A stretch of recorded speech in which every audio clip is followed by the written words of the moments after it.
Hi traders, this is Siyad Illikkal. അങ്ങനെ നമ്മൾ കുറച്ച് നാളത്തെ പരിശ്രമത്തിന് ശേഷം XUV 700 നമ്മൾ സ്വന്തമാക്കിയിരിക്കുകയാണ്. ട്രേഡേഴ്സ് കമ്മ്യൂണിറ്റിയിലുള്ള ഒരുപാട് പേര് പ്രീമിയം കാറുകളെല്ലാം തന്നെ ഓൺ ചെയ്യാറുണ്ട്.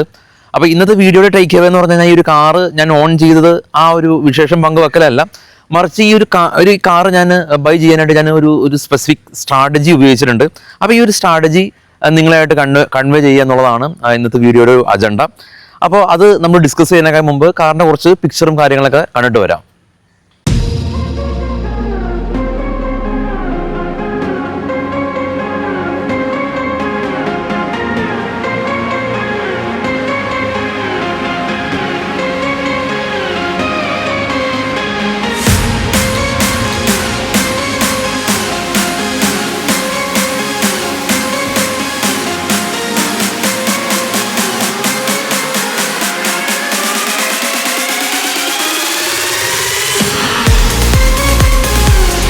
ഇനി ഞാൻ ഉപയോഗിച്ച ഒരു ടാക്ടിക്സ് എക്സ്പ്ലെയിൻ ചെയ്യാം.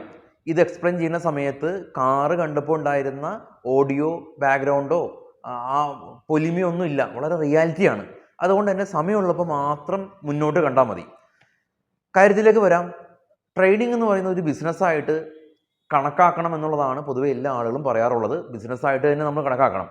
നമ്മൾ സാധാരണ ഒരു ഫിസിക്കൽ ബിസിനസ്സിനെ നമുക്ക് ജസ്റ്റ് ഒന്ന് എക്സ്പ്ലെയിൻ ചെയ്യാം. ഫിസിക്കൽ ബിസിനസ് ഉദ്ദേശിച്ചത് ഫുഡ്വെയർ ഷോപ്പോ ടെക്സ്റ്റൈലോ ഇങ്ങനെയുള്ളൊരു ബിസിനസ്, ഇതിലുണ്ടാകുന്ന ജയപരാജയങ്ങൾ നമുക്ക് ചുറ്റിലുള്ള എല്ലാ ആളുകൾക്കും അത് വളരെ പെട്ടെന്ന് തന്നെ ഐഡൻറ്റിഫൈ ചെയ്യും. ബിസിനസ് വിപുലപ്പെടാണെങ്കിൽ ആളുകൾ പറയും ബിസിനസ് നല്ല രീതിയിൽ വിപുലപ്പെട്ടില്ലല്ലോ എന്ന് പറയും. ബിസിനസ് താഴേക്ക് പോകുകയാണെങ്കിലും ആളുകൾ പറയും കച്ചവടം ഇല്ലല്ലോ, ബിസിനസ് ഇല്ലല്ലോ എന്ന് പറയും. ഈ ഒരു ആളുകൾ അല്ലെങ്കിൽ നമുക്ക് ചുറ്റിലുള്ള ആളുകൾ പെട്ടെന്ന് തന്നെ ജഡ്ജ് ചെയ്യാൻ പറ്റുന്നത് കൊണ്ട് തന്നെ ഫിസിക്കൽ ബിസിനസ്സിൽ നമ്മൾ നമ്മളുടെ ബെസ്റ്റ് എഫേർട്ടാണ് ഇടുന്നത്. ട്രേഡിംഗ് ഒരു ബിസിനസ്സാണ്. പക്ഷേ ട്രേഡിങ്ങിൽ നമുക്ക് ഉണ്ടാവുന്ന ജയപരാജയങ്ങൾ നമുക്ക് മാത്രം അറിയാൻ സാധിക്കുള്ളൂ, വേറെ ഒരു മനുഷ്യനും അറിയാൻ സാധിക്കില്ല. അപ്പോൾ ഈ ഒരു കാരണം കൊണ്ട് ഇത് വളരെ വലിയ രീതിയിലുള്ള മോശമായിട്ടുള്ളൊരു ലിബർട്ടി ഈ ഒരു ട്രേഡിംഗ് എന്ന് പറഞ്ഞ ബിസിനസ്സിലുണ്ട്. അതായത് നമുക്കിവിടെ നഷ്ടം വന്നാലും വേറെ ആരും കാണില്ല എന്നുള്ള ഒരു ഉറപ്പ് ഉള്ളത് കൊണ്ട് ഒരുപാട് ട്രേഡേഴ്സൊക്കെ ആയിട്ട് അവരുടെ സംസാരിക്കുമ്പോൾ അവർക്കുണ്ടായ നഷ്ടം അവരുടെ പാർട്ട്ണർക്ക് പോലും അറിയില്ല, കൂടെ ജീവിക്കുന്ന ആൾക്ക് പോലും അറിയില്ല പുള്ളി എത്ര ലോസ് ഉണ്ടാക്കിയിട്ടുണ്ട് എന്നുള്ളത്. പക്ഷേ ഫിസിക്കൽ ബിസിനസ് ആയിരുന്നെങ്കിലോ അത് അറിയാൻ പറ്റിയേനെ. അപ്പോൾ ഈ ഒരു ലിബർട്ടി ഈ ഒരു ട്രേഡിംഗ് ഒരു ബിസിനസ്സാണ് എന്ന് സങ്കല്പിച്ച് ചെയ്യുന്ന ആളുകൾക്ക് വലിയ തോതിൽ നഷ്ടമുണ്ടാക്കാനായിട്ടുള്ള ഒരു ലിബർട്ടിയാണത്. കാരണം ആരും അറിയില്ല, എന്ത് സംഭവിച്ചാലും ആരും അറിയില്ല. ആ ഒരു മോശം പ്രവണതയാണ് നമ്മൾ ആദ്യം തന്നെ സ്റ്റോപ്പ് ചെയ്യേണ്ടത്. അതായത് ട്രേഡിങ്ങിൽ നമുക്ക് ഉണ്ടാവുന്ന നഷ്ടം ആരും അറിയില്ല എന്നുള്ള ഒരു വിശ്വാസം നമുക്ക് ഉള്ളത് കൊണ്ട് തന്നെ ഇവിടെ എന്ത് റിസ്ക് എടുക്കാനും ആളുകൾ തയ്യാറാവും. പുറമെ പോയി നമ്മളൊരു സാധനം വാങ്ങാൻ പോകുന്ന സമയത്ത് ഒരു 100 രൂപയുള്ള സാധനം അല്ലെങ്കിൽ ഒരു 1000 രൂപയുള്ള സാധനം നമ്മൾ അതിൻ്റെ ഏറ്റവും ബെസ്റ്റ് പ്രൈസ് ബാർഗെയിൻ ചെയ്ത് വാങ്ങുന്ന ആൾ ട്രേഡിങ്ങിലേക്ക് വരുമ്പോൾ 1000 10,000 എല്ലാം തന്നെ നഷ്ടപ്പെടുത്താൻ യാതൊരു മടിയില്ലാത്തതിൻ്റെ ഒരു പ്രധാന കാരണം എന്താ? ഇവിടെ വരുത്തുന്ന ലോസ് ആരും അറിയില്ല എന്നുള്ളൊരു ഉറപ്പുള്ളത് കൊണ്ടാണ്. നമ്മൾ നിത്യജീവിതത്തിൽ നമ്മൾ വളരെയധികം പിശുക്കി ജീവിക്കുന്ന ഒരാൾ, പിശുക്കി എന്നുള്ള വേർഡ് ഞാൻ ഉദ്ദേശിച്ചത് കാശെല്ലാം തന്നെ വളരെയധികം സൂക്ഷിച്ച് ഉപയോഗിക്കുന്ന ഒരാൾ ട്രേഡിങ്ങിലേക്ക് വരുമ്പോൾ യാതൊരു സൂക്ഷ്മതയില്ല, കാശ് വെറുതെ പൊട്ടിക്കുകയാണ്. 5000 10,000 എല്ലാം തന്നെ നഷ്ടപ്പെടുന്നത് വളരെ നിസ്സാരമായിട്ടാണ്. അപ്പോൾ ഈ ഒരു പ്രവണതയാണ് ആളുകൾക്ക് ഏറ്റവും കൂടുതൽ ബാധിക്കുന്നത്. അപ്പോൾ ഇതിനെങ്ങനെ നമുക്ക് സ്റ്റോപ്പ് ചെയ്യാൻ പറ്റും എന്നുള്ളൊരു ചിന്തയിലാണ് ഞാൻ ഇവിടെ ഈ ഒരു ടാക്ടിക്സ് ഉപയോഗിച്ചത്. അതായത് ഈ ഒരു കലണ്ടർ ഇയർ തുടങ്ങുന്നതിന് മുമ്പേ തന്നെ ഞാൻ തീരുമാനമെടുത്തു, ഈ ഒരു കലണ്ടർ ഇയറിൻ്റെ അവസാനം എനിക്ക് വേണ്ട കാര്യങ്ങൾ എന്താണ്, മെറ്റീരിയലിസ്റ്റിക്കായിട്ട് നമുക്ക് കിട്ടുന്ന കാര്യങ്ങൾ നമ്മളെ സാറ്റിസ്ഫൈ ചെയ്യിക്കും എന്നുള്ള കാര്യത്തിൽ യാതൊരു സംശയമില്ല. അതിപ്പോൾ കാറാവാം, വാച്ചാവാം, ഡ്രസ്സാവാം, അല്ലെങ്കിൽ നമ്മൾ വീട്ടിൽ ഒരു ഫ്രിഡ്ജ്, വാഷിംഗ് മെഷീൻ വാങ്ങുന്ന കാര്യമാവാം. ഇതെല്ലാം തന്നെ നമുക്ക് മനുഷ്യന് സന്തോഷം നൽകുന്ന ഒരു കാര്യമാണല്ലോ. അപ്പോൾ നമ്മളെന്താ ചെയ്യേണ്ടത്? ട്രേഡിങ്ങിൽ നിന്ന് ഇൻകം ഉണ്ടാക്കി ഒരു സ്പെസിഫിക് ആയിട്ടുള്ള ഒരു മെറ്റീരിയലിസ്റ്റിക് ആയിട്ട് നമ്മളെ ഹാപ്പി ചെയ്യുന്ന അല്ലെങ്കിൽ നമ്മളെ ഫാമിലിനെ ഹാപ്പി ചെയ്യുന്ന ഒരു കാര്യം ഞാൻ ബൈ ചെയ്യും എന്നുള്ളത് ആദ്യമേ തന്നെ ഉറപ്പിക്കുക. അടുത്ത ന്യൂ ഇയർ വരാൻ പോവുകയാണ്. അപ്പോൾ ന്യൂ ഇയറിന് മുമ്പ് നമ്മളൊരു റെസൊല്യൂഷൻ പ്ലാൻ ഉണ്ടാക്കുക. അടുത്ത ഒരു ന്യൂ ഇയറിന് മുമ്പ് ട്രേഡിങ്ങിൽ നിന്ന് ഞാൻ ഈ ഒരു സാധനം വാങ്ങിക്കും എന്നുള്ളത് നമ്മൾ മനസ്സിൽ ഉറപ്പിക്കുക. ഞാൻ ഇനി പറയാൻ പോകുന്നത് കുറച്ച് എന്താണ് ആത്മീയമായിട്ടുള്ള ഒരു കാര്യമാണ്. അതായത് അതിനർത്ഥം ആത്മീയമായി എന്ന് പറയുന്നത് മതപരമായിട്ടല്ല. ആത്മീയമായി എന്ന് ഞാൻ ഉദ്ദേശിച്ചത്, ആദ്യം നമുക്ക് വേണ്ട കാര്യം നമ്മൾ വേണം എന്നുള്ളത് ഉറപ്പിച്ചു അല്ലേ? ഈ ഉറപ്പിച്ച കാര്യം നമ്മൾ എഴുതി വെക്കണം. നമ്മൾ ഉറപ്പിച്ച കാര്യം എന്ത് വേണം? എഴുതി വെക്കണം. ഈ ലോകത്തിൽ ഗോൾസ് സെറ്റ് ചെയ്യുന്ന ആളുകൾ 3% മാത്രമേ ഉള്ളൂ. ഈ 3% ഗോൾസ് സെറ്റ് ചെയ്ത ആളുകൾ എഴുതി തയ്യാറാക്കിയ ഗോൾസ് ഉള്ളത് ആകെ 1% ആളുകൾക്ക് മാത്രമേ ഉള്ളൂ എന്നുള്ള ഈ ഒരു സാഹചര്യത്തിലാണ് എഴുതി തയ്യാറാക്കിയിട്ടുള്ള ഗോൾസിന് വളരെയധികം പ്രാധാന്യമുള്ളത്. ഈ വീഡിയോ ഇപ്പോൾ കണ്ടുകൊണ്ടിരിക്കുന്ന ഈ ആളുകൾ, അതായത് ഇതുവരെ നിങ്ങൾ വീഡിയോ കണ്ടിട്ടുണ്ടെങ്കിൽ ഞാൻ ഈ പറയുന്നത് എൻ്റെ വ്യക്തിപരമായിട്ടുള്ള ഒരു താല്പര്യമല്ല, അല്ലെങ്കിൽ വ്യക്തിപരമായിട്ടുള്ള ഒരു സ്റ്റേറ്റ്മെൻ്റ് അല്ല. ഇത് പ്രൂവണാണ്. നമുക്ക് വേണ്ടിയിട്ടുള്ള കാര്യങ്ങൾ എഴുതി തയ്യാറാക്കി വെക്കണം. എഴുതി തയ്യാറാക്കി വെച്ചതിലുപരി അതൊരു ഒരു ഫിസിക്കൽ ഒരു കാര്യമാണ്. ഒരു വാച്ചാണ്, അല്ലെങ്കിൽ ഒരു ഫോറിൻ ട്രിപ്പാണെങ്കിൽ അതിൻ്റെ ഒരു പിക്ചർ നമ്മളെടുത്ത് നമ്മുടെ കയ്യിൽ സൂക്ഷിക്കുക.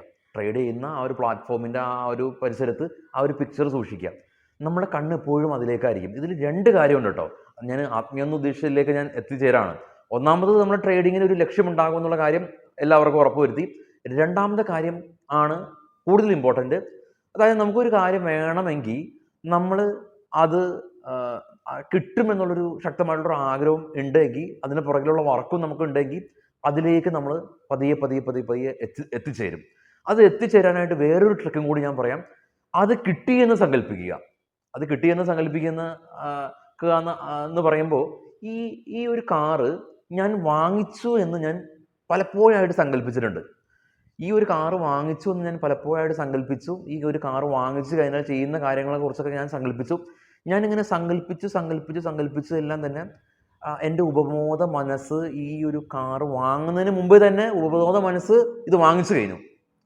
അപ്പോൾ എന്താ സംഭവിക്കുക? ഇത് ഞാൻ ആ ഒരു റിയാലിറ്റിയായിട്ട് എൻ്റെ ഉപബോധ മനസ്സ് ഇങ്ങനെ പൊരുത്തപ്പെട്ട് അതിലേക്ക് എൻ്റെ മനസ്സ് പതിയെ എൻ്റെ മനസ്സ് എല്ലാ ആളുകളുടെയും ഒരു ലക്ഷ്യം ഉണ്ടെങ്കിൽ പതിയെ അതങ്ങ് എത്തി അതൊരു റിയാലിറ്റി ആയിട്ട് മാറും. ഇത് പറയുന്നത് സീക്രട്ട് എന്ന് പറയുന്ന ലോകത്തിലെ ഏറ്റവും ഫാസ്റ്റ് സെല്ലിങ് ബുക്സിൽ പറയുന്ന ഒരു കാര്യമാണ്. അതായത് നമുക്ക് വേണ്ട ഒരു കാര്യം നമ്മൾ സങ്കല്പിച്ച് എഴുതി വെച്ചതിന് ശേഷം അത് ഇമാജിനേഷൻ ചെയ്യുക. അത് കിട്ടിയതായിട്ട് ഇമാജിനേഷൻ ചെയ്യുക. അതിനുശേഷം വെറുതെ ഇമാജിനേഷൻ ചെയ്ത കാര്യമില്ല കേട്ടോ. അതിനുശേഷം നമ്മൾ എന്ത് ചെയ്യാം? വർക്കും കൂടി ചെയ്യുക. വർക്ക് എന്താണ്? നമ്മുടെ ട്രേഡിംഗ് ആണ്. ഇപ്പോൾ ട്രേഡിംഗ് എന്ന് ഞാൻ പറഞ്ഞത് ട്രേഡിംഗ് ഒരു ഫുൾ ടൈം ആയിട്ടോ പാസീവായിട്ടോ ചെയ്യുന്ന ആളുകളെ സംബന്ധിച്ചാണ്. ഏത് വർക്ക് ചെയ്യുന്ന ആളുകൾക്കും ഇത് തന്നെയാണ് ചെയ്യേണ്ടത്. ഇപ്പോൾ ട്രേഡ് ചെയ്യുന്ന ആളുകൾക്ക് ഉള്ള ഒരു പ്രധാന പ്രശ്നം എന്ന് പറയുന്നത് നേരത്തെ സൂചിപ്പിച്ച പോലെ തന്നെ ഇത് ആരും അറിയില്ല എന്ന് പറയുന്ന ഒരു ലിബർട്ടി ഉള്ളത് കൊണ്ട് ഇവിടെ എന്ത് റിസ്ക്കും ആളുകൾ എടുക്കും.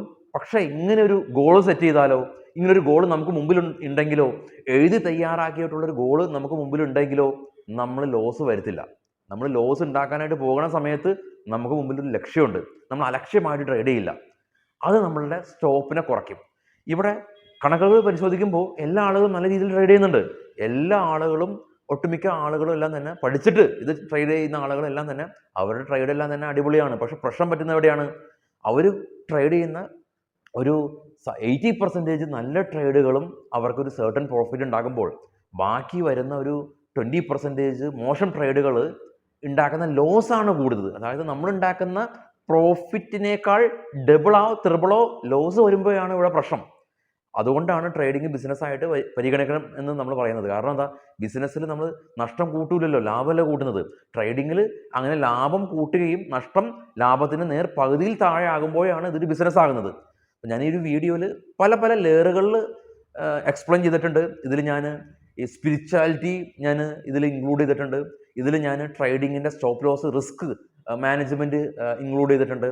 ഇതിൽ നമ്മളുടെ ലക്ഷ്യം എത്തിച്ചേരാനായിട്ടുള്ള പ്രോസസ്സ് ഞാനിതിൽ എക്സ്പ്ലെയിൻ ചെയ്തിട്ടുണ്ട്. ഇതിൻ്റെ എല്ലാം തന്നെ ഒരു കംപ്ലീറ്റ് ഫോർമുലയാണ്, അല്ലെങ്കിൽ കംപ്ലീറ്റ് ഒരു പാക്കേജാണ് നമ്മളൊരു മെറ്റീരിയലിസ്റ്റിക് ആയിട്ടുള്ളൊരു സംഗതി എടുക്കുക എന്നുള്ളത്. അത് ട്രേഡിങ്ങിൽ നിന്നോ മറ്റു ഏതൊരു ജോബിൽ നിന്നോ. അപ്പോൾ ഇനി മുതൽ ട്രേഡ് ചെയ്തതിനേക്കാൾ മുമ്പ് എന്തിനു വേണ്ടി ട്രേഡ് ചെയ്യുന്നു എന്നുള്ളൊരു ലക്ഷ്യം നമുക്ക് വേണം. അതൊരു ഇപ്പോൾ മെറ്റീരിയലിസ്റ്റിക് ആയിട്ടുള്ള കാര്യം മാറ്റി നിർത്തിയാൽ എമൗണ്ടും നിങ്ങൾക്ക് വെക്കാം. എനിക്ക് ട്രേഡിൽ നിന്ന് ഇത്ര കാശ് വേണം, എനിക്ക് എൻ്റെ അനിയത്തിക്ക് ഒരു ഗോൾഡ് ചെയിൻ വാങ്ങണം, അല്ലെങ്കിൽ എനിക്കൊരു ഗോൾഡ് ചെയിൻ വാങ്ങണം, അതിനൊരു ഇത്ര രൂപയാണ്. അപ്പോൾ ആ രൂപ ഫിഗറായിട്ട് എഴുതാം. 5 ലക്ഷം, 1 ലക്ഷം. അപ്പോൾ അതിന് വേണ്ടിയിട്ടാവാം നമ്മുടെ ട്രേഡിങ്. അപ്പോൾ ഇപ്പോൾ ഈ ഒരു വീഡിയോയിൽ പല ബൊളിഞ്ചർ ബാൻഡ്, RSI, MACD, സ്റ്റൊക്കാസ്റ്റിക്, അല്ലെങ്കിൽ പ്രൈസ് ആക്ഷൻ, ഇതിന് ഉപരിയെല്ലാം തന്നെ ഇതിൽ മേലെ നിൽക്കുന്ന സ്ട്രാറ്റജി എന്താ? മൈൻഡ് ഗെയിമാണ്. ട്രേഡിംഗ് എന്ന് പറഞ്ഞു കഴിഞ്ഞാൽ നമ്മളുടെ മനസ്സിനെ നമുക്ക് എത്രമാത്രം ട്രേഡിങ്ങിൽ നമുക്ക് നിയന്ത്രിക്കാൻ പറ്റും, മോശം ട്രേഡുകൾ എടുക്കാൻ പറ്റാതെ ഇരിക്കുക, നോ ട്രേഡിംഗ് സോണുകൾ നമ്മൾ കണ്ടെത്തുക, ഇതെല്ലാമാണ് ട്രേഡിങ്. ഞാൻ പറയുന്നത് ഈ പറയുന്ന ഇൻഡിക്കേറ്റേഴ്സിന് യാതൊരു വിലയില്ല എന്നല്ല, പക്ഷേ എന്ത് ഇൻഡിക്കേറ്റർ നമ്മൾ പഠിച്ചാലും നമ്മുടെ മനസ്സിനെ നമുക്ക് നിയന്ത്രിക്കാൻ പറ്റിയില്ല എങ്കിൽ, മനസ്സിനെ നിയന്ത്രിക്കാൻ പറ്റില്ല എന്ന് പറയുന്നത് ട്രേഡിങ്ങിൽ നമ്മുടെ മനസ്സിനെ നിയന്ത്രിക്കാൻ പറ്റില്ല എങ്കിൽ നമുക്ക് ട്രേഡിങ്ങിൽ വിൻ ചെയ്യാൻ പറ്റില്ല. അപ്പോൾ തീർച്ചയായിട്ടും ന്യൂ ഇയർ വരികയാണ്, ഈ വർഷം ഓൾമോസ്റ്റ് തീർന്നു. അപ്പം ഞാൻ മനസ്സിൽ വെച്ച 2 കാര്യങ്ങളുണ്ടായിരുന്നു, അതിലൊന്ന് നേടി, ഇനി ഒരു കാര്യം കൂടിയുണ്ട്, അതും നേടിയിട്ടുണ്ട്. പക്ഷെ അതിൻ്റെ വീഡിയോ ഞാൻ വളരെ അടുത്ത് തന്നെ ഞാൻ പോസ്റ്റ് ചെയ്യുന്നുണ്ട്. അപ്പോൾ ഇതൊരു ഇത് കാണുന്ന യങ്സ്റ്റേഴ്സ്, ഇത് കാണുന്ന എല്ലാ ഏജ് ഗ്രൂപ്പിലുള്ള ആളുകൾക്ക് നിങ്ങൾക്ക് വളരെ പോസിറ്റീവായിട്ട് നിങ്ങളുടെ മനസ്സിലേക്ക് എന്തെങ്കിലും ഒരു നല്ലൊരു ആശയം കൊണ്ടുവരിക, അല്ലെങ്കിൽ നിങ്ങളിലേക്ക് എന്തെങ്കിലും ഒരു പോസിറ്റീവായിട്ടുള്ള എനർജി എനിക്ക് പകരാൻ പറ്റുക, അല്ലെങ്കിൽ അതിന് വേണ്ടിയിട്ടാണ് ഞാൻ ശ്രമിച്ചിട്ടുള്ളത്. അല്ലാതെ കാറ് വാങ്ങിച്ച ഗമ കാണിക്കാനല്ല. അത്ര ഗമ കാണിക്കാൻ പറ്റിയ വലിയൊരു നിങ്ങൾ സോ കോൾഡ് ട്രേഡേഴ്സൊക്കെ വാങ്ങുന്ന അൾട്രാ ലക്ഷറി കാറൊന്നും അല്ല അത്. എനിക്ക് സ്വന്തമാക്കാൻ പറ്റുമെങ്കിൽ നിങ്ങൾക്ക് സ്വന്തമാക്കാൻ പറ്റും. ഇത് വളരെ സിമ്പിളാണ്. അപ്പോൾ പക്ഷേ ഈ ഒരു മെത്തേഡ് നിങ്ങൾ ഫോളോ ചെയ്യണം എന്ന് മാത്രമേ ഉള്ളൂ. അപ്പോൾ എല്ലാവർക്കും ശുഭദിനം നേരുന്നു. Thank you all.